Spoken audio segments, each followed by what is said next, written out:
तो गाइस इस वीडियो में हम लोग इलेक्ट्रोमैग्नेटिक वेव को एकदम डिटेल्ड फॉर्म में ख़त्म करने वाले हैं और वन शॉट में इसको ख़त्म करने वाले हैं। अगर आपने ये चैप्टर अभी से नहीं भी पढ़ा है तो कोई दिक्कत नहीं है, आपको 101% ये चैप्टर समझ में आएगा। और अगर आप इस चैप्टर को डिटेल में पढ़ना चाहते हो तो मैंने प्लेलिस्ट बना रखी है, आप उस पर जा करके इसको डिटेल में भी पढ़ सकते हो। बट जो बच्चे आपके रिविज़न करने आए हैं, जिन्होंने पहली बार भी इस चैप्टर को पढ़ रहे हैं, 101% आपको समझ में आएगा। ठीक है, तो देखो बेटा, इलेक्ट्रोमैग्नेटिक वेव का एग्जांपल की अगर मैं बात करूँ तो जैसे लाइट होती है ना आप लोगों की, लाइट भी एक प्रकार का इलेक्ट्रोमैग्नेटिक वेव ही है। इलेक्ट्रोमैग्नेटिक वेव को शॉर्ट में EMW बोल देते हैं। ठीक है, अब देखो जो वेव होती है ना बेटा, सबसे पहले सवाल आता है कि सर वेव क्या होती है। तो देखो बेटा, वेव का मतलब क्या होता है, ये एक ऐसी प्रोसेस होती है ना in which energy passes from one point to another point. इस बात का मतलब क्या है, देखो जैसे मान लो आपके पास में कोई रोप है, आपके पास में कोई रस्सी है। अब आप उस रस्सी को जब एक एनर्जी से झटकते हो ना, तो जैसे देखो जब जब आप उस एनर्जी को ऐसे झटकोगे तो एक तरीके से वेव बन रही होगी। आप किसी भी रस्सी को झटकोगे तो एक प्रकार से ऐसी वेव बनती है ना ये। जैसे मान लो रस्सी में कुछ पॉइंट्स है, A B C से लेके Z तक है। तो आपको पता है, जैसे देखो आपने तो पहले एनर्जीज A पॉइंट को दी होगी, A से B में गई होगी, B से C में गई होगी और ऐसे करते करते आपकी Z तक चली गई होगी। तो मतलब देखो यहाँ पे जो एनर्जी है ना बेटा, आप लोग की एनर्जी एक पॉइंट से दूसरे पॉइंट तक पास होते होते जाती है और एक वेव बन जाती है आप लोगों की। ठीक है, अब देखो बेटा, जो वेव होती है ना आप लोगों की, वेव आपकी मेनली दो तरीके की होती हैं। एक होती है मैकेनिकल वेव, एक होती है आपकी नॉन मैकेनिकल वेव। देखो मैकेनिकल वेव का मतलब क्या होता है, जैसे मैं बात करूँ साउंड वेव की। देखो साउंड भी एक प्रकार की वेव होती है, मैं आपको समझाता हूँ कैसे। जैसे मान लो कोई ए पर्सन है, अब उस ए पर्सन ने क्या करा बेटा, कुछ बोला। व्हेन वी स्पीक, मतलब जब उसने कुछ बोला या ए पर्सन ने जब कुछ बोला, तो देखो आवाज़ कहाँ से निकलती है, ऑब्वियस सी बात है उसके वोकल कॉर्ड से साउंड निकलेगा। अब देखो जो साउंड है ना, साउंड में देखो, साउंड को भाई बोलने में भी तो एनर्जी लगती है ना। अब देखो एक बात बताओ, अगर मान लो अभी वो इंसान कहाँ पे बोल रहा है, धरती पे बोल रहा है, तो ऑब्वियस सी बात है अर्थ पे तो आप लोगों के एयर है, एयर के पार्टिकल्स होंगे ना। तो जो आपकी साउंड है ना, साउंड से जो एनर्जी निकल रही है, वो एनर्जी क्या करेगी बेटा, एयर के पार्टिकल्स को वाइब्रेट करेगी। यानी कि जो पार्टिकल्स ऑफ एयर है ना, देखो यहाँ पे जो मैंने पार्टिकल्स बना रखे हैं, ये एयर के पार्टिकल्स क्या होंगे बेटा, आप लोग के वाइब्रेट होंगे। और एयर के पार्टिकल्स वाइब्रेट कर करके, है ना, इस एनर्जी को किसके तक पहुंचाएंगे, बी के कानों तक पहुंचाएंगे। तो मतलब सिंपल सी बात, ये आप लोग क्या कह सकते हो पता है, कि जो साउंड वेव है ना आप लोगों की, साउंड वेव अगर आप ये चीज़ देखोगे ना।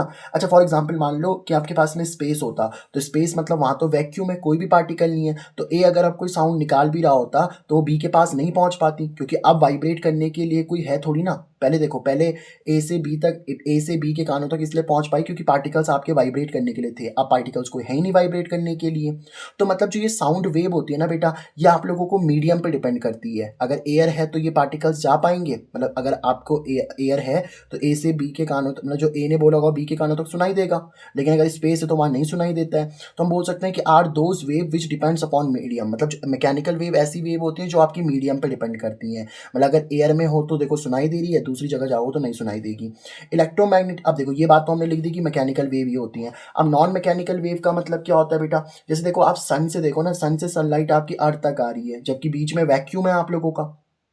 समझ पा रहे हो। अच्छा सन से सनलाइट, जो सन से सनलाइट आ रही है ना आप लोग की अर्थ पे, वो उसको पहुंचने में 8 मिनट 24 सेकंड्स लगते हैं। तो जो लाइट है आप लोगों की, लाइट भी एक प्रकार की वेव ही मानी जाती है, लाइट एक वेव होती है। ठीक है, अच्छा अब आप ये चीज़ देखो, वाटर में भी लाइट ट्रैवल करती है, एयर में भी। एयर अगर आप लोग, एयर क्या है, गैसियस का मिक्सचर है, तो ऑब्वियस सी बात है उसमें भी आपकी लाइट ट्रैवल कर रही है। तो आपको चीज़ें दिख पा रही हैं, मतलब light can travel in air, light can travel in water, light can travel in sunlight. तो लाइट भी तो एक प्रकार की वेव है ना।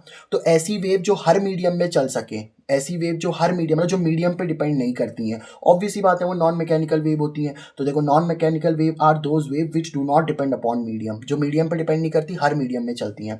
चाहे आपका सॉलिड हो, चाहे आपका लिक्विड हो, चाहे आपका गैस हो, चाहे वैक्यूम हो, आप लोगों का हर मीडियम में ही चलेगी। लेकिन हर मीडियम में इसकी स्पीड अलग अलग होती है बेटा। मतलब अगर आपकी लाइट की स्पीड सॉलिड में चल रही है तो अलग स्पीड से चलेगी, लिक्विड में चल रही है तो अलग स्पीड से चलेगी, गैस में चल रही है तो अलग स्पीड से चलेगी, और वैक्यूम में चल रही है तो अलग स्पीड से चलेगी। ठीक है, अब इलेक्ट्रोमैग्नेटिक वेव जो होती है आपकी नॉन मैकेनिकल वेव ही होती है। तो जो हम लोग चैप्टर पढ़ रहे हैं ना यहाँ पे इलेक्ट्रोमैग्नेटिक वेव, तो इलेक्ट्रोमैग्नेटिक वेव आप लोग की नॉन मैकेनिकल वेव ही होती है। इलेक्ट्रोमैग्नेटिक वेव की जो स्पीड होती है बेटा 3 × 10⁸ मीटर पर सेकंड होती है, बट ये वैक्यूम में होती है। ठीक है, स्पीड बोल लो या वेलोसिटी बोल लो। तो लाइट को हम ऐसा बोल सकते हैं 3 × 10⁸ मीटर पर सेकंड है ना, इसको जब आप किलोमीटर में चेंज करोगे ना बेटा, तो 1 सेकंड, देखो यहाँ पे सेकंड चल रहा है, तो 1 सेकंड में जो लाइट होती है वो 3 लाख किलोमीटर चल जाती है आप लोग की, यानी कि लाइट 1 सेकंड में 3 लाख किलोमीटर तक चल सकती है। अब देखो इतनी स्पीड से लाइट चल रही है, फिर भी आपकी लाइट को अर्थ तक पहुंचने में 8 मिनट 24 सेकंड का टाइम लग रहा है, इसका मतलब सन आप लोगों का बहुत दूर है बेटा। आई होप आपको ये पहला पेज बिल्कुल समझ में आ गया होगा। अब हम बात करते हैं यहाँ पे, देखो वेव को ना और दो कैटेगरीज में भी आप डिफाइन कर सकते हो। देखो एक वेव होती है आप लोग की जिनको हम लोग क्या बोलते हैं बेटा, ट्रांसवर्स वेव बोलते हैं, और एक होती है आप लोग की जिनको हम लोग लॉन्गिट्यूडनल वेव बोलते हैं। देखो जैसे मैंने यहाँ पे एक वेव बनाई ना बेटा आप लोगों की, अब देखो ट्रांसवर्स वेव क्या होती है आप लोगों की, जैसे देखो ये वेव तो आपकी आगे जा रही है ना, और इसके पार्टिकल्स देखो, ऐसे पार्टिकल्स या तो ऊपर जा रहे हैं या तो नीचे जा रहे हैं। तो आपकी जो ट्रांसवर्स वेव होती है ना, transverse wave are those wave in which the movement of particle is perpendicular to the propagation of wave. देखो वेव आपकी ऐसे एकदम सीधी जा रही है, अब पार्टिकल्स आपके या तो ऊपर जा रहे हैं या तो फिर नीचे जा रहे हैं। तो इस तरीके की जो वेव होती है ना, जिसमें वेव तो आगे चल रही है बट पार्टिकल्स का मूवमेंट ऊपर नीचे होता है, उस तरीके की वेव को हम लोग क्या बोलते हैं बेटा, ट्रांसवर्स वेव बोलते हैं। आई होप आपको बात समझ में आ रही होगी। लॉन्गिट्यूडनल वेव क्या होती है, देखो लॉन्गिट्यूडनल वेव में क्या है, जैसे मान लो आप एक स्प्रिंग लो, और स्प्रिंग को अगर आप आगे खींचते हो या उसको पीछे खींचते हो तो उसके पार्टिकल भी आगे पीछे ही जा रहे होंगे। मतलब अगर वेव आगे बन रही है, जैसे मान लो, समझो ना बात को, फॉर एग्जाम्पल अगर आपकी वेव आपकी जैसे वेव, अगर मान लो वेव आगे जा रही है तो पार्टिकल्स भी आगे पीछे ही जा रहे हैं, तो हम बोल सकते हैं कि are those wave in which the movement of particles along with wave. मतलब जिस डायरेक्शन में अगर वेव जा रही है, अगर उसी डायरेक्शन में पार्टिकल भी जा रहा है तो वो लॉन्गिट्यूडनल वेव होती है। और ट्रांसवर्स वेव का मतलब क्या होता है बेटा, यहाँ पे ट्रांसवर्स वेव का मतलब है कि जो आपके पार्टिकल्स है वो परपेंडिकुलर होंगे।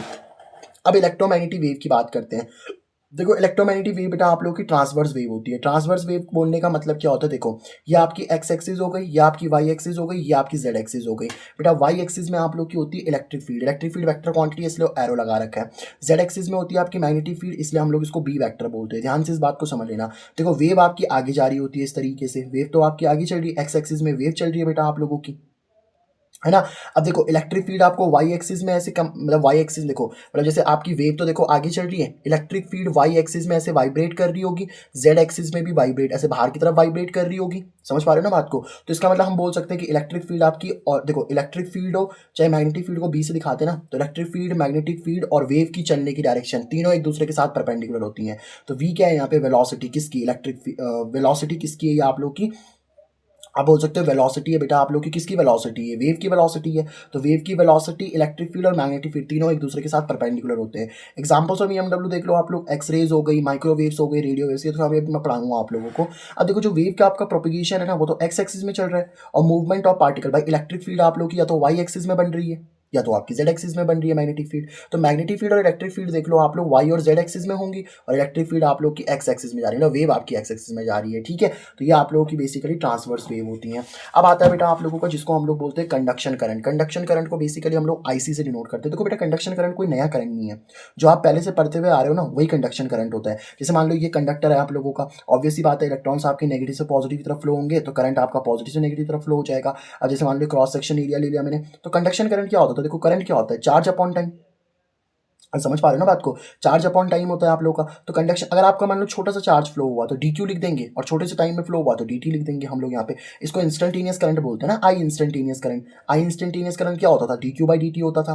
तो जो इंस्टेंटेनियस करंट होता है ना, इंस्टेंटेनियस करंट का मतलब होता है जैसे मैं आपसे एक पर्टिकुलर टाइम पे पूछूं, टाइम 2 सेकंड पे, टाइम 3 सेकंड पे, टाइम 4 सेकंड पे, तो वो इंस्टेंटेनियस करंट ही होता है। तो कंडक्शन करंट कौन सा होता है, जो करंट आप पढ़ते हुए आ रहे हो, जो बैटरी से करंट निकल रहा होता है ना बेटा, वही कंडक्शन करंट होता है आप लोगों का। D Q by D T से इसको डिनोट कर देते हैं हम लोग। तो कंडक्शन करंट वही करंट है जो आप ऑलरेडी पहले से पढ़ते हुए आ रहे हो, ठीक है। अब आता है डिस्प्लेसमेंट करंट। डिस्प्लेसमेंट करंट या फिर इसको हम लोग मैक्सवेल्स डिस्प्लेसमेंट करंट भी बोल देते हैं। आप इसको डिस्प्लेसमेंट करंट भी बोल सकते हो, इसको मैक्सवेल डिस्प्लेसमेंट करंट भी बोल सकते हो। देखो बेटा मैंने आप लोगों को ना एक बात पढ़ाई है हमेशा, कि जब भी आपके पास में जो मैग्नेटिक फील्ड होती है ना, मैग्नेटिक फील्ड अगर टाइम के साथ में आपकी चेंज हो रही है, टाइम वेरिंग मैग्नेटिक फील्ड है अगर आप लोगों की, मैं उतना ही पढ़ा रहा हूँ यहाँ पे, देखो बहुत कुछ लिखा हुआ है आप लोगों का। अगर मैं कह रहा हूँ वापस आपको अगर डिटेल में पढ़ना है तो आप प्लेलिस्ट चेक कर लेना। अभी मैं सिर्फ उतना पढ़ाऊंगा जितना वन शॉट के लिए रिक्वायरमेंट है, ठीक है। तो टाइम वेरिंग अगर आपके पास में मैग्नेटिक फील्ड होती है, मतलब अगर आपकी मैग्नेटिक फील्ड बी लिखते हैं, बी अगर आपके टाइम के साथ चेंज हो रही है तो ऑब्वियसली बात है वो इलेक्ट्रिक फील्ड बनाती है। मतलब अगर आपकी मैग्नेटिक फील्ड टाइम के साथ चेंज होती है ना तो वो इलेक्ट्रिक फील्ड बनाती है, और अगर इलेक्ट्रिक फील्ड आपकी टाइम के साथ चेंज होती है तो वो मैग्नेटिक फील्ड बना देती है आप लोगों की। ये भी हम देखने वाले हैं। तो हमने ये तो पढ़ाई है कि अगर मैग्नेटिक फील्ड टाइम के साथ में चेंज होती है ना तो वो इलेक्ट्रिक फील्ड बनाती है आप लोगों की, इलेक्ट्रिक फील्ड बनाती है। तो इलेक्ट्रिक फील्ड अगर टाइम के साथ चेंज हो तो क्या वो मैग्नेटिक फील्ड बना सकती है बेटा, इसको हम लोग को देखना है, ठीक है। तो देखो इसको देख लेते हैं कैसे ये चीज़ आप लोगों की होगी। देखो एक सिंपल बात समझो, मैंने क्या बोला कि time varying electric field produce करती है मैग्नेटिक फील्ड को। हमने क्या करा, यहाँ पे एक मेटल ए ले लिया, एक मेटल बी ले लिया, यहाँ से पॉजिटिव से ऑब्वियसली बात है आप लोग का आई करंट निकलेगा। अब ध्यान से देखो तो यहाँ पे पॉजिटिव आ जाएगा, यहाँ पे नेगेटिव आ जाएगा आप लोगों का। अब देखो पहले मान लो यहाँ पे थोड़ा सा पॉजिटिव आया, फिर यहाँ पे थोड़ा सा नेगेटिव आया, क्योंकि आप बैटरी लगा रहे हो ना, तो बैटरी लगाते लगाते धीरे धीरे यहाँ पे पॉजिटिव, धीरे धीरे यहाँ पे नेगेटिव आ रहा होगा। तो पॉजिटिव से नेगेटिव की तरफ क्या बनती है आप लोग की, इलेक्ट्रिक फील्ड बनती है। अब जैसे ही मैंने क्या करा, यहाँ पे कंपास की मतलब कंपास रखा होगा ना, तो कंपास की नीडल डिफ्लेक्ट कर रही थी। अब देखो प्लस से माइनस की तरफ तो क्या बनती है, इलेक्ट्रिक फील्ड। और इलेक्ट्रिक फील्ड टाइम के साथ वेरी कर रही है। इलेक्ट्रिक फील्ड टाइम के साथ वेरी करने का मतलब समझ पा रहे हो आप लोग। इलेक्ट्रिक फील्ड टाइम के साथ वेरी करने का मतलब है जब आपका 2 सेकंड रहा होगा, जैसे मान लो टाइम आपका 2 सेकंड, तो यहाँ पे थोड़ा पॉजिटिव, यहाँ पे थोड़ा सा नेगेटिव आया। टाइम 3 सेकंड हुआ, यहाँ पे थोड़ा पॉजिटिव, थोड़ा और नेगेटिव आ गया आप लोग का। तो मतलब इलेक्ट्रिक फील्ड टाइम के साथ चेंज होती जा रही है आप लोगों की, धीरे धीरे इलेक्ट्रिक फील्ड स्टैब्लिश होती जाएगी ना। तो जैसे जैसे आप लोग की इलेक्ट्रिक फील्ड बनती जा रही है ना बेटा आप लोगों की, देखो मैग्नेटिक कंपास की नीडल डिफ्लेक्ट हो रही है, और मैग्नेटिक कंपास की नीडल तो मैग्नेटिक फील्ड में डिफ्लेक्ट हो सकती है। तो यही बात मैंने यहाँ पे लिखी हुई है कि time varying electric field it deflects needle of magnetic compass, there is some magnetic field which is created by this time varying needle. मतलब कहने का मतलब ये है कि अगर आपकी इलेक्ट्रिक फील्ड टाइम के साथ चेंज हो रही है तो मैग्नेटिक फील्ड बनाती है। देखो ईटी का मतलब क्या है, टाइम वेरिंग इलेक्ट्रिक फील्ड, और बीटी का मतलब क्या है, टाइम वेरिंग मैग्नेटिक फील्ड। तो इलेक्ट्रिक फील्ड अगर टाइम के साथ चेंज हो रही तो मैग्नेटिक फील्ड बनाएगी, और मैग्नेटिक फील्ड टाइम के साथ अगर चेंज हो रही तो इलेक्ट्रिक फील्ड बनाएगी, और इसी को बोलते हैं हम लोग कपलिंग ऑफ इलेक्ट्रिक फील्ड या मैग्नेटिक फील्ड। ठीक है। अब आता है बेटा आपके पास में मैक्सवेल्स डिस्प्लेसमेंट करंट। ये मैक्सवेल डिस्प्लेसमेंट करंट क्या होता है, देखो जैसे मान लो ये हमने क्या करा, एक ये पॉजिटिव टर्मिनल नेगेटिव टर्मिनल है। अब मैंने क्या करा, लेट से मेरे पास में यहाँ पे एक पी पॉइंट है, और इस पी पॉइंट पे अगर मैं फॉर एग्जांपल मुझे अगर इस पी पॉइंट पे मैग्नेटिक फील्ड बनाई, तो मेटल हो गया ना आप लोग का, ए मेटल बी मेटल हो गया आप लोगों का। अब देखो ये पी पॉइंट था आप लोग का, इस पी पॉइंट पे अगर मुझे मैग्नेटिक फील्ड बतानी है, तो देखो एम्पियर सर्किट लॉ क्या बोलता है, अगर आपको किसी भी पॉइंट पे मैग्नेटिक फील्ड बनानी है ना, तो उस पर पहले तो आप लोग एक लूप बना दो। तो मैंने क्या करा, इस पी पे एक बना दिया लूप। ठीक है। अब मान लो इससे यहाँ से इस वायर से इसकी डिस्टेंस कितनी है, आर डिस्टेंस है। देखो बैटरी से जो करंट निकल रहा होगा वो कौन सा करंट निकल रहा होगा आप लोगों का, कंडक्शन करंट। समझ रहे हो ना बात को। तो अगर मैं लूप 1 के लिए बोलूँ तो एम्पियर सर्किट लॉ क्या होता है, देखो ये होता है integration B dot D L is equal to mu naught into Y, है ना। तो अब हमने देखा कि magnetic field at point B, इस पॉइंट पी पे मैग्नेटिक फील्ड कितनी आ रही है आप लोग की, बी आ रही है। अब ये कहाँ से पता चला आप लोगों का, देखो मैग्नेटिक फील्ड आपकी जो पॉइंट पी पे आ रही है ना वो बी आ रही है। ये हमने एक्सपेरिमेंट से देखा कि magnetic field at point P पे कितनी आ रही है, बी। मतलब देखो मैं आपको ये बताता हूँ, जो magnetic field at point P पे आ रही थी ना, इस पी पॉइंट पे जो मैग्नेटिक फील्ड आ रही है, बी आ रही है, वो किससे आ रही है, पहले तो एम्पियर सर्किट लॉ से भी बी आ रही है, और हमने एक्सपेरिमेंट्स करके देखे तब भी मैग्नेटिक फील्ड कितनी आ रही है आप लोग की, बी आ रही है ना। तो हमने क्या देखा कि अब इस लूप 1 के लिए देखो आप लोग, लूप का मतलब होता है क्लोज पाथ, तो इस क्लोज पाथ के लिए अगर हम पी पॉइंट पे मैग्नेटिक फील्ड निकाले तो एम्पियर सर्किट लॉ से और एक्सपेरिमेंट से दोनों से ही आप लोगों की मैग्नेटिक फील्ड निकल रही है। भाई देखो ना, इस वायर में से कितना करंट जा रहा है, आईसी करंट जा रहा है, कंडक्शन करंट जा रहा है ना, इसमें से करंट तो जा ही रहा है आप लोग का। लेकिन अब आप एक चीज चेक करो, अगर मैं इस पॉइंट क्यू की बात करूं, तो इस क्यू पे अगर मुझे मैग्नेटिक फील्ड निकालनी है आर डिस्टेंस पे, अगर है तो लूप 2 के लिए अगर आप एम्पियर सर्किट लॉ लगाओगे तो integration B dot D L is equal to कितना बन जाएगा, म्यू नॉट इंटू वाई। अब म्यू नॉट इंटू जीरो क्यों लिखा, देखो क्योंकि इस यहाँ तो कोई वायर है ही नहीं, और वायर नहीं है तो इसमें कोई करंट कितना आ जाएगा आप लोग का, जीरो। करंट है ही नहीं है तो जीरो आ रहा है, मैग्नेटिक फील्ड जीरो आ रही है। बट हमने क्या देखा कि एक्सपेरिमेंट से इस पॉइंट बी, एक्सपेरिमेंट से इस पॉइंट क्यू पे कितनी मैग्नेटिक फील्ड आ रही थी आप लोग की, बी आ रही थी। तो देखो एम्पियर सर्किट लॉ तो यहाँ पे वैलिड ही नहीं हो रहा ना, एम्पियर सर्किट लॉ से कोई मैग्नेटिक फील्ड निकल ही नहीं पा रही। यहाँ पे तो एम्पियर सर्किट लॉ लगाओ चाहे एक्सपेरिमेंट वाला लॉ लगाओ, दोनों से मैग्नेटिक फील्ड बी आ रही है। लेकिन यहाँ पे अगर आप लोग देखोगे ना, तो लूप 2 में, इस लूप 2 में अगर आप बात करो तो एक्सपेरिमेंट से तो कोई मैग्नेटिक, एक्सपेरिमेंट से तो मैग्नेटिक फील्ड बी निकल रही है, बट अगर आप एम्पियर सर्किट लॉ लगाओगे तो वो नहीं निकल पा रहा है, क्योंकि एम्पियर सर्किट लॉ के लिए अंदर करंट जाना चाहिए, तो यहाँ पे कोई करंट जा नहीं पा रहा। तो हमने क्या देखा कि हमने अब अंदर अपनी तरफ से एक करंट डिफाइन कर दिया, जिसको हम लोग बोलेंगे डिस्प्लेसमेंट करंट, आईडी हमने इसको बोल दिया। अगर हमें वैलिड, अगर हमें चाहिए कि एम्पियर सर्किट लॉ आपका वैलिड हो सके, तो यहीं पे मैंने ये चीज़ लिखी हुई है बेटा आप लोग की। आईडी क्या होता है यहाँ पे, डिस्प्लेसमेंट करंट होता है, displacement current is required so that ampere circuit law आपका वैलिड हो सके। तो मैग्नेटिक फील्ड अगर आपको पी पॉइंट पे निकालनी है तो वो तो बी निकल रही थी, और मैग्नेटिक फील्ड अगर आपकी क्यू पॉइंट पे तो वो भी बी निकल रही है आप लोगों की, है ना। देखो ना, आप पी पॉइंट पे मैग्नेटिक फील्ड जितनी निकल रही है, क्यू पॉइंट पे उतनी मैग्नेटिक फील्ड निकल रही है आप लोगों की, है ना। तो इस केस में क्या होता है आप लोगों का, अच्छा जितना कंडक्शन करंट होगा ना उतना ही आपका डिस्प्लेसमेंट करंट होगा, क्योंकि मैग्नेटिक फील्ड तो सेम ही निकल रही है ना। तो I C is equal to I D होता है। तो लूप 2 की अगर हम लोग बात करें, देखो बेटा लूप 2, इस लूप 2 के लिए तो म्यू नॉट इंटू में कितना हो जाएगा आप लोगों का आई, तो म्यू नॉट, देखो इंटीग्रेशन अपने एम्पियर सर्किट लॉ लगाया ना, तो integration B dot D L is equal to कितना हो जाएगा, mu naught into Y. I की जगह पे कितना लिखें, देखो टोटल करंट हमेशा कितना होता है बेटा आप लोगों का, कंडक्शन करंट प्लस में डिस्प्लेसमेंट करंट, ये टोटल करंट होता है। तो कंडक्शन करंट तो जीरो है, देखो ना इस लूप में बैटरी वाला करंट तो नहीं है, सिर्फ डिस्प्लेसमेंट करंट है ना, तो हमने सिर्फ आई डी लिख दिया। तो integration B dot D L is equal to कितना आ जाएगा, mu naught into I D, ये लूप 2 के लिए। और लूप 1 के लिए लगाओगे तो integration B dot D L किसके लिए आ जाएगा आप लोग का, mu naught into, total current होता है ना, म्यू नॉट इंटू आई। ये तो एम्पियर सर्किट लॉ का फॉर्मूला है। तो टोटल करंट किसका होता है, conduction current plus displacement current. अब अगर आप लूप पॉइंट के लिए देखो तो बाहर वाले में तो कोई डिस्प्लेसमेंट करंट ही नहीं है आप लोगों का, तो बाहर वाले में कोई डिस्प्लेसमेंट करंट नहीं है, तो वहाँ जीरो हो गया, तो म्यू नॉट इंटू आई सी बन गया। ठीक है, तो इस तरीके से आप लोग बात कर सकते हो लूप 1 और लूप 2 के लिए। आई होप आपको डिस्प्लेसमेंट करंट समझ में आ गया होगा। अब बात करते हैं हम लोग formula for displacement current. Displacement current के लिए फॉर्मूला कैसे निकलेगा, देखो कंडक्शन करंट को आईसी से डिनोट करते हैं, डिस्प्लेसमेंट करंट को आईडी से डिनोट करते हैं। मान लीजिए आपके पास में पॉजिटिव टर्मिनल है, यहाँ से कोई कंडक्शन करंट निकला बेटा आप लोगों का, या आपने एक मेटल की प्लेट ए लगा रखी है, मेटल की प्लेट यहाँ पे बी लगा रखी है। ठीक है, अच्छा पॉजिटिव से नेगेटिव की तरफ आपकी इलेक्ट्रिक फील्ड बनेगी।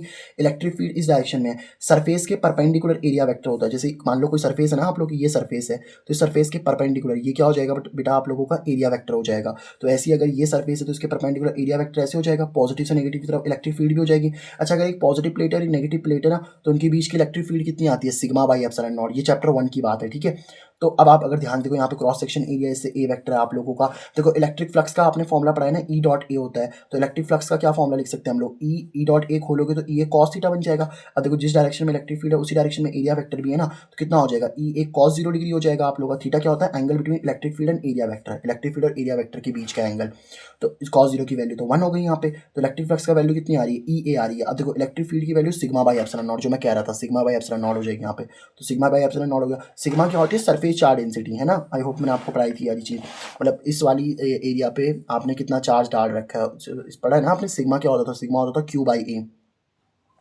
ठीक है, कितना चार्ज है कितने एरिया पे। ठीक है, तो देखो ई का फॉर्मूला हो गया sigma by epsilon naught into में ए, तो चलिए रहा है sigma is equal to Q by A भी लिख सकते हो आप लोग, वही मैं कह रहा था आप लोगों को। ठीक है, तो अब देखो सिग्मा की जगह पे मैंने क्यू बाई ए लिख दिया, अपॉन में एप्सिलॉन नॉट तो चली रहा है, एप्सिलॉन नॉट को इधर भेज दो बेटा, तो क्यू अपॉन में ए इंटू एप्सिलॉन नॉट हो जाएगा, ए से ए कैंसिल, तो क्यू बाई एप्सिलॉन नॉट बना कि नहीं बना। तो इलेक्ट्रिक फ्लक्स का क्या फॉर्मूला आ रहा है आप लोगों का, क्यू बाई एप्सिलॉन नॉट आ रहा है। यहाँ से क्यू निकालोगे तो एप्सिलॉन नॉट डिवाइड में ना इधर जाके मल्टीप्लाई हो जाएगा, तो इलेक्ट्रिक फ्लक्स इंटू में एप्सिलॉन नॉट आ रहा है। अब देखो मैंने आपको पहले ही बताया था कंडक्शन करंट आपका बराबर होता है डिस्प्लेसमेंट करंट की, तो मैं लिख सकता हूँ ना displacement current is equal to conduction current, भाई एक ही बात है। तो अब देखो कंडक्शन करंट के लिए क्या फॉर्मूला बताया था मैंने आपको, D Q by D T, थोड़ी देर पहले अभी बताया था कि नहीं बताया था।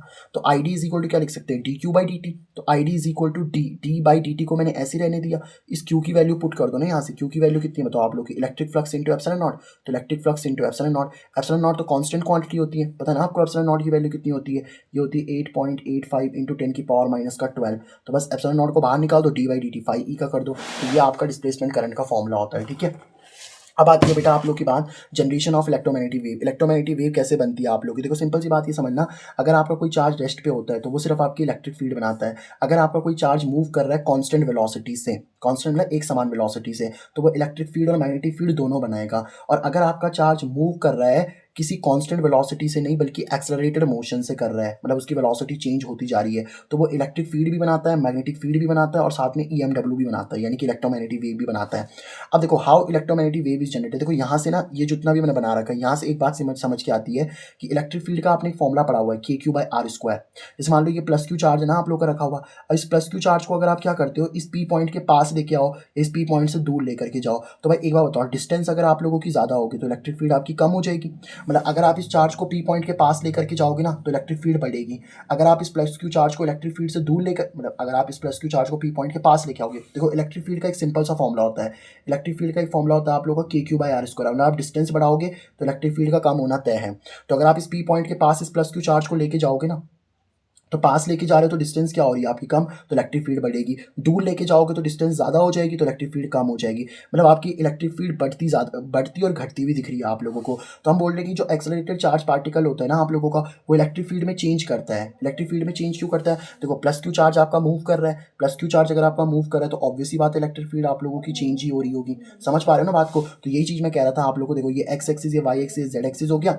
वाई एक्सिस में आपको इलेक्ट्रिक फील्ड मिलेगी, जेड एक्सिस में मैग्नेटिक फील्ड मिलेगी, और एक्स एक्सिस में आपकी इलेक्ट्रोमैग्नेटिक वेव चल रही होगी। ठीक है, तो इलेक्ट्रोमैग्नेटिक वेव कैसे जनरेट होती है, जब आपका एक चार्ज पार्टिकल एक्सेलरेटेड मोशन में होता है। ठीक है, उस तरीके से आपकी एक इलेक्ट्रोमैग्नेटिक वेव जनरेट हो जाती है। अब आती है मैक्सवेल्स इक्वेशन इन वैक्यूम। देखो ये तो मैंने आप लोगों को गॉस लॉ में भी पढ़ा रखा है ना, कि अगर आपके पास में कोई प्लस क्यू चार्ज है, उस प्लस क्यू चार्ज से इलेक्ट्रिक फील्ड हमेशा अवे निकलती है। यहाँ पे अगर आप एक सरफेस ले लेते हो डी ए, छोटा डी ए मतलब छोटा सरफेस एरिया ले लेते हो, तो इलेक्ट्रिक फ्लक्स कितना आता है आप लोगों का, क्लोज इंटीग्रेशन इलेक्ट्रिक फ्लक्स आता है, close integration E dot D A is equal to Q by epsilon naught. यानी कि यहाँ का जो चार्ज क्यू रखा हुआ है उसको लिख दो और एप्सिलॉन नॉट से डिवाइड कर लो। लो, एप्सिलॉन नॉट की वैल्यू कितनी होती है 8.85 × 10⁻12 कूलम्ब स्क्वायर पर न्यूटन मीटर स्क्वायर।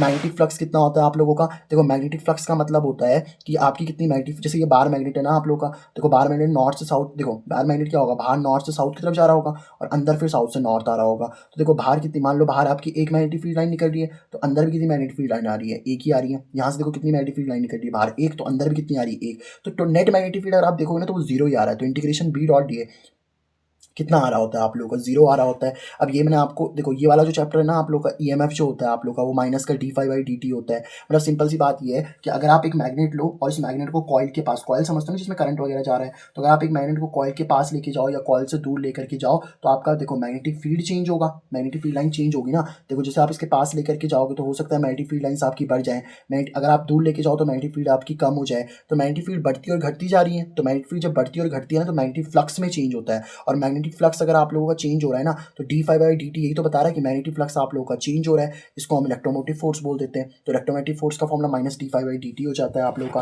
अब एम्पियर सर्किट लॉ वाला देख लो, एम्पियर सर्किट लॉ क्या कहता है, close integration b dot dl is equal to mu naught into I. तो close integration b dot dl किसके बराबर आ जाएगा, म्यू नॉट इंटू आई। अब आई की वैल्यू कितनी होती है, देखो आई होता है आपका टोटल करंट, टोटल करंट क्या होता है, conduction current plus displacement current. Mu naught को आई से भी मल्टीप्लाई कर दो और म्यू टू को इससे भी मल्टीप्लाई कर दो आप लोग, तो म्यू नॉट आई सी, तो देखो ऐसे ठीक है, म्यू नॉट आई डी की जगह पे डिस्प्लेसमेंट करंट का भी मैंने आपको बता दिया था, आई डी का फॉर्मूला एप्सिलॉन नॉट d∅dt। तो बस ये सिंपल सी बात है, इसको एम्पियर मैक्सवेल लॉ भी कह देते हैं हम लोग, ठीक है सर। आई होप आपको बात समझ में आ गई होगी बेटा। रिवीजन है तो आप जल्दी से पढ़ लो इस चैप्टर को, और अगर आपको डिटेल में पढ़ना है तो प्लेलिस्ट तो बनी हुई है आप लोगों के लिए। अब बात आती है नेचर ऑफ इलेक्ट्रोमैग्नेटिक वेव। देखो मैंने आपको ये बताया था बेटा, इलेक्ट्रोमैग्नेटिक जो वेव होती है ना आप लोग की लाइट की स्पीड से ट्रैवल करती हैं। आपकी वेव जो है एक्स एक्सिस में चल रही है, इलेक्ट्रिक फील्ड वाई एक्सिस में और मैग्नेटिक फील्ड आपकी जेड एक्सिस में। इलेक्ट्रिक फील्ड, मैग्नेटिक फील्ड और आपकी जो स्पीड ऑफ लाइट होती है, तीनों की तीनों एक दूसरे के साथ में परपेंडिकुलर होती हैं। अगर आप इलेक्ट्रिक फील्ड और मैग्नेटिक फील्ड का क्या करते हो, देखो आप एक काम करो, ई की डायरेक्शन से बी की तरफ फिंगर्स को घुमाओगे। देखो बेटा इलेक्ट्रिक फील्ड का है आप लोग की वाई एक्सिस में, मैग्नेटिक फील्ड का है बाहर की तरफ। तो अगर आप देखो जिस डायरेक्शन में इलेक्ट्रिक फील्ड जा रही है वहां फिंगर्स रख दो, और बाहर की तरफ मैग्नेटिक फील्ड है उधर की तरफ घुमाओ। तो अगर आप ई से बी की तरफ, देखो बाहर की तरफ है ना मैग्नेटिक फील्ड, तो और इलेक्ट्रिक फील्ड ऊपर है, तो ऊपर से बाहर की तरफ अगर आप मैग्नेटिक फील्ड, मतलब अगर आप अपनी फिंगर्स को कर्ल करोगे ना राइट हैंड की, तो हम इस डायरेक्शन में आ रहे हो तो इस डायरेक्शन में आपको वेव मिल जाएगी।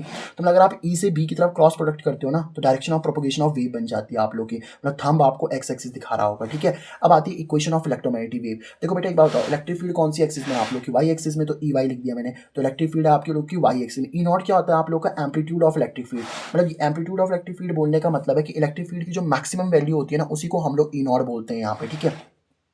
साइन ओमेगा, ओमेगा का मतलब होता है आप लोग का एंगुलर फ्रीक्वेंसी। एंगुलर फ्रीक्वेंसी का मतलब होता है कि एक जो वेव है ना आप लोग की, वो वेव आपकी कितनी स्पीड से चेंज हो रही है, ठीक है। एक वेव आप लोग की कितनी स्पीड से चेंज हो रही है उसी को हम एंगुलर फ्रीक्वेंसी बोल देते हैं। साथ में आता है आप लोग का t minus X by C. X क्या है यहाँ पे, देखो एक्स आप लोगों का, देखो क्या है, एक्स आपका प्रोपोगेशन ऑफ वेव है। देखो आपकी वेव एक्स एक्सिस में चल रही है ना, पॉजिटिव एक्स एक्सिस में, तो यहाँ पे आपको नेगेटिव लेना है। अगर आपकी वेव नेगेटिव एक्स एक्सिस में चल रही होती तो यहाँ पे आपको पॉजिटिव लेना पड़ता। सी तो आपकी वेलोसिटी ऑफ लाइट हो गई आप लोग की। आई होप आपको बात समझ में आ रही होगी। ओमेगा का एक फॉर्मूला ये भी होता है 2πf, 2π फ्रीक्वेंसी वाला, फ्रीक्वेंसी को न्यू भी लिख देते हैं, ठीक है। अब फ्रीक्वेंसी ऐसे देखो, फ्रीक्वेंसी का ये फॉर्मूला भी होता है 1/t वाला, फ्रीक्वेंसी का ये फॉर्मूला भी होता है ना 1/t वाला।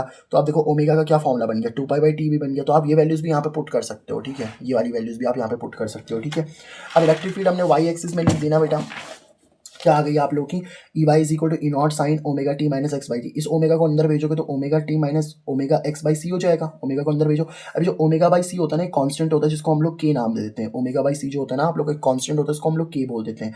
तो ई वाई की इक्वेशन क्या निकल, इलेक्ट्रिक फील्ड वाई एक्सिस में ना, तो इसकी इक्वेशन क्या निकल चुकी है, E naught sine omega T minus, देखो इस चीज को हमने क्या लिख दिया बताओ, के, तो के एक्स बन जाएगा आप लोगों का। इक्वेशन ऑफ मैग्नेटिक फील्ड लिखनी है तो सेम बन जाए, देखो मैग्नेटिक फील्ड आपकी जेड एक्सिस में है ना, तो बी जेड लिख दिया, B naught sine omega T minus X by C हो जाएगा। वही फंड है, ओमेगा को टी से मल्टीप्लाई करो, ओमेगा टी आ जाएगा आप लोगों का, फिर ओमेगा एक्स बाई सी आ जाएगा, फिर ओमेगा बाई सी को हमने क्या लिख दिया यहाँ पे, के लिख दिया। तो इस तरीके से आप लोग कर सकते हो इसको। आई होप आपको बात समझ में आ रही होगी, ठीक है।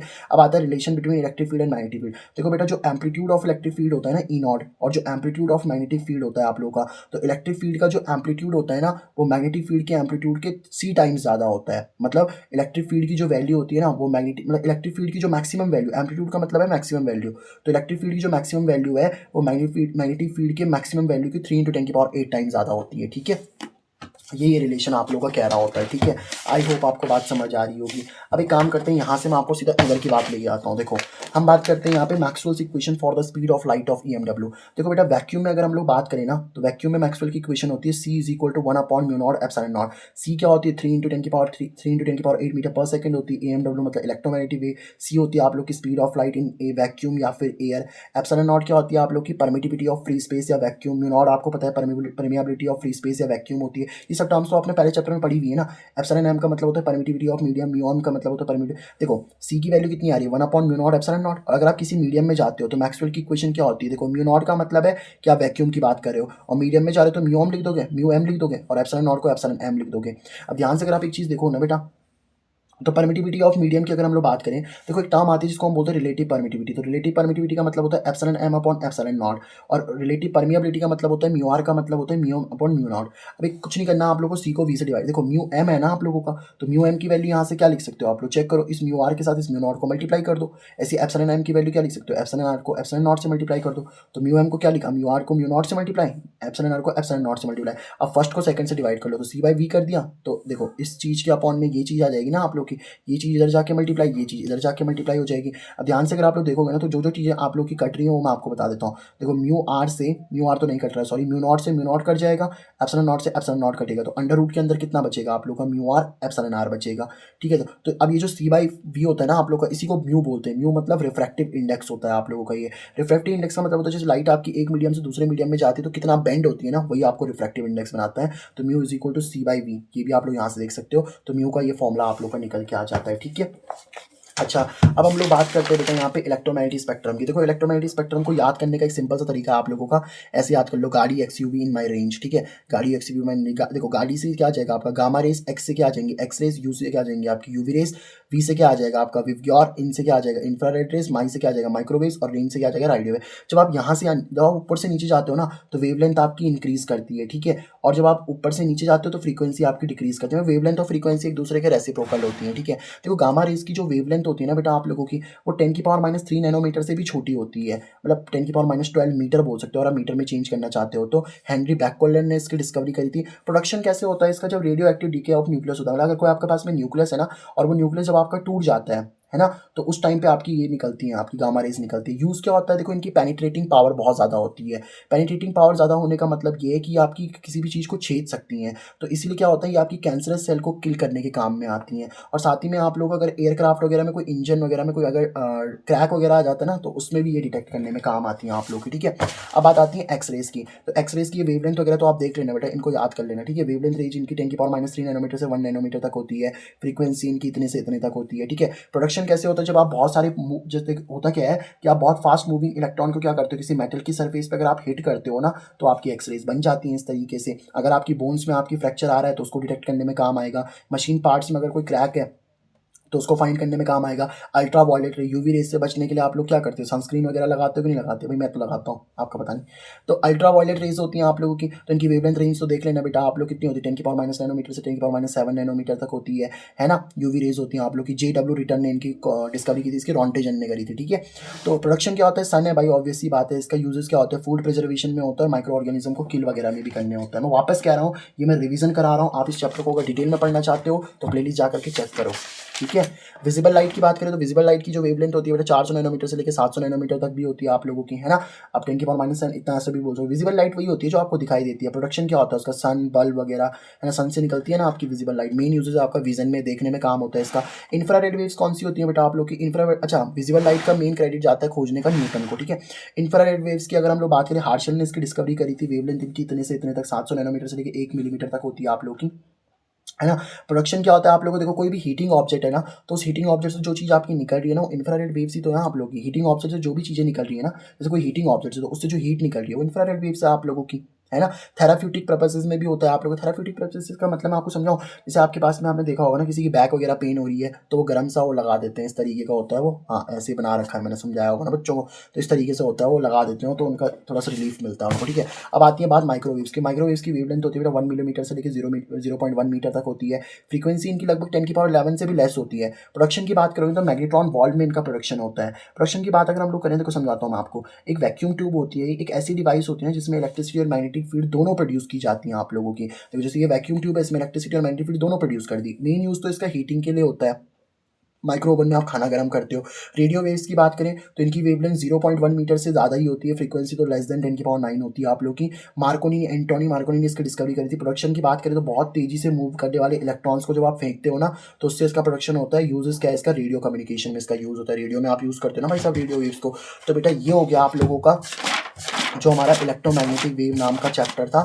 इलेक्ट्रोमैग्नेटिक वेव नाम के चैप्टर को एकदम हम लोगों ने डिटेल्ड में और एकदम बेस्ट फॉर्म में खत्म कर चुके हैं with all derivation. I hope आपको बात समझ में आई होगी। बात समझ में आई तो चैनल को सब्सक्राइब और दोस्तों के साथ शेयर कर देना।